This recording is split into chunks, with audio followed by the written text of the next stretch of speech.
विद्यार्थियों नमस्कार। जय भारत जय Hind. History by captain doctor Rajendra J Man Singh. ऐतिहासिक अध्ययन और अनुसंधान की इस कक्षा में मैं Captain doctor Rajendra, associate professor, Department of History, Government Dungar College Bikaner, आप सभी का स्वागत और अभिनंदन करता हूँ।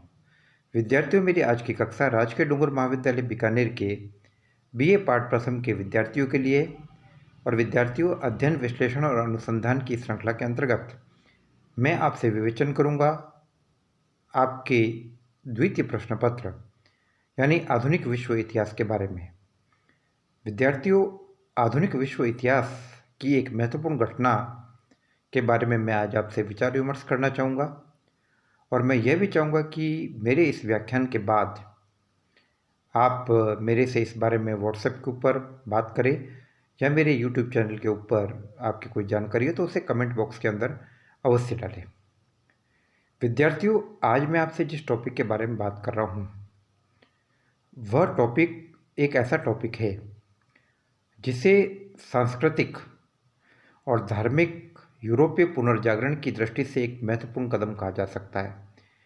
विद्यार्थियों, यह था प्रति धर्म सुधार आंदोलन यानी काउंटर रिफॉर्मेशन। विद्यार्थियों, धर्म सुधार और प्रति धर्म सुधार इन दोनों ही विचारधाराओं को काफ़ी गंभीरता से जानना जरूरी है। विद्यार्थियों, धर्म सुधार आंदोलन वह था जो मार्टिन लूथर ने रोमन कैथोलिक धर्म की बुराइयों के खिलाफ खड़ा किया था। यह आंदोलन लूथर के अलावा अन्य बहुत सारे धर्म सुधारकों ने भी किया। तो लूथर और अन्य धर्म सुधारकों के द्वारा, जिनमें ज्विंगली, कॉल्विन, प्रेस्बिटेरियन, इस प्रकार के विचारधारा वाले लोग थे, तो ये तमाम लोग विद्यार्थियों कहे जाते धर्म सुधारक, यानी रोमन कैथोलिक धर्म की बुराइयों के खिलाफ ये लोग खड़े हुए और अपनी अपनी विचारधाराओं को इन्होंने प्रचार प्रसार किया। लेकिन विद्यार्थियों, जब रोमन कैथोलिक धर्म की बुराइयों के कारण, पोप और पादरियों की विलासिता के कारण और बाइबिल में प्रतिपादित नियमों के विपरीत जीवन शैली, विलासितापूर्ण जीवन जीने के कारण लोग जब रोमन कैथोलिक धर्म से पलायन करके अन्य विचारधाराओं की तरफ आकृष्ट होने लगे, जिसमें लूथर की प्रोटेस्टेंटवादी विचारधारा काफ़ी महत्वपूर्ण थी, तो ऐसी स्थिति में रोमन कैथोलिक धर्म के ऊपर एक संकट पैदा हो गया। बहुत सारे ऐसे लोगों ने जो रोमन कैथोलिक धर्म के कट्टर समर्थक थे, उन्होंने इस बात को महसूस किया कि यदि रोमन कैथोलिक धर्म के वजूद को बरकरार रखना है तो हमें अपनी बुराइयों को दूर करना होगा। उनका यह मानना था कि लूथर और अन्य विचारकों ने रोमन कैथोलिक धर्म की जिन बुराइयों के ऊपर प्रहार किया, उन बुराइयों को हमें दूर करना पड़ेगा। तो विद्यार्थियों, रोमन कैथोलिक धर्म के सपोर्टर्स द्वारा रोमन कैथोलिक धर्म को बचाने के लिए, अर्थात दूसरे शब्दों में ये कहे कि धर्म सुधार आंदोलन के विरोध में, यानी रोमन कैथोलिक धर्म से लोगों का पलायन रुके, इस उद्देश्य से उन्होंने जिस सांस्कृतिक जन आंदोलन और एक प्रकार से जिस विचारधारा को चलाया, उस विचारधारा को विद्यार्थियों हम कहते हैं प्रति धर्म सुधार आंदोलन, यानी धर्म सुधार विरोधी आंदोलन, जिसका मकसद यह था कि रोमन कैथोलिक धर्म की तरफ पुनः एक बार लोगों का झुकाव किया जा सके। तो विद्यार्थियों, अब हम बात करते इस चीज़ को कि वे कौन लोग थे जो रोमन कैथोलिक धर्म की तरफ से लोगों के जा रहे हो रहे पलायन को लेकर काफ़ी चिंतित थे। विद्यार्थियों, इनमें सबसे महत्वपूर्ण नाम आता है एक स्पेनिश सैनिक इग्नेशियम लायला का। विद्यार्थियों, इग्नेशियम लायला एक सैनिक था और रोमन कैथोलिक धर्म का प्रबल समर्थक था।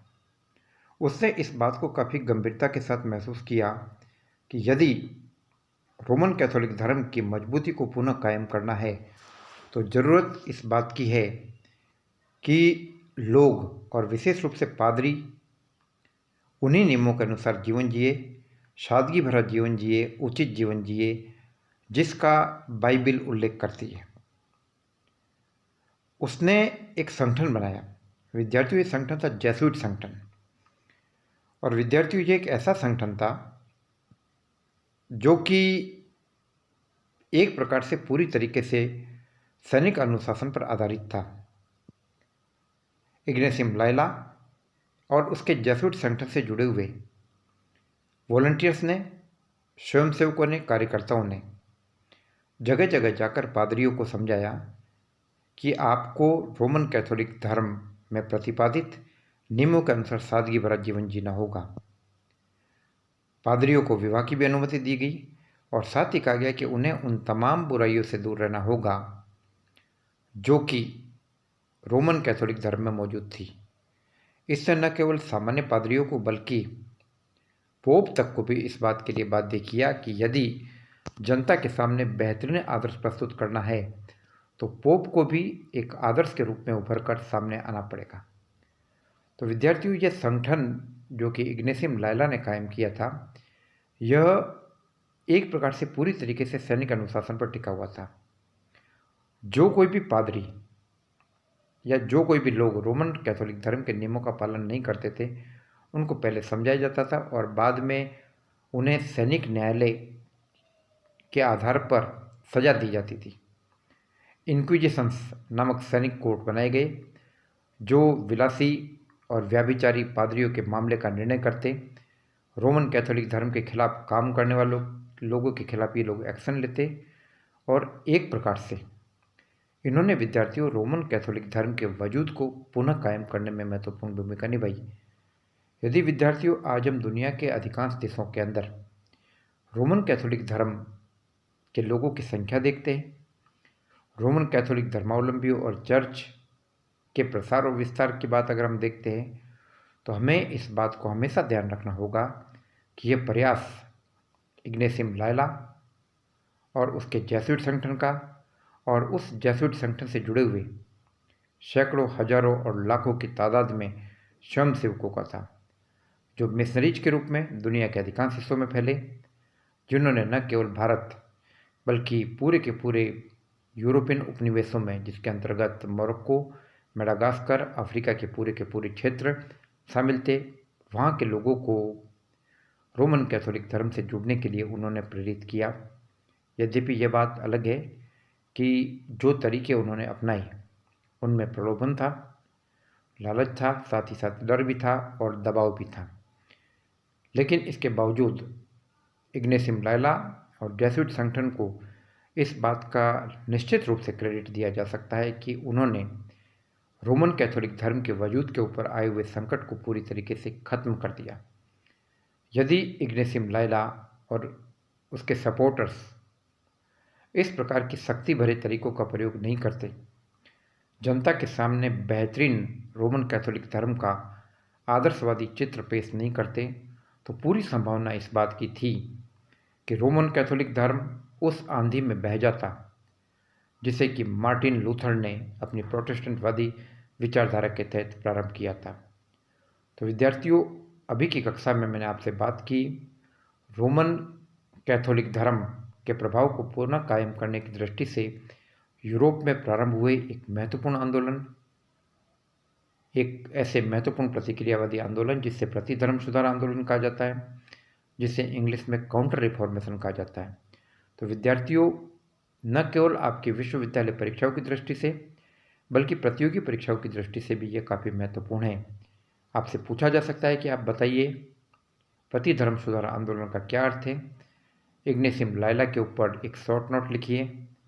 जेसुइट संगठन की कार्य प्रणाली के बारे में बात कीजिए। इंक्विजिशंस यानी धार्मिक न्यायालय क्या होते हैं, इनकी किस प्रकार की गतिविधियां संचालित होती है।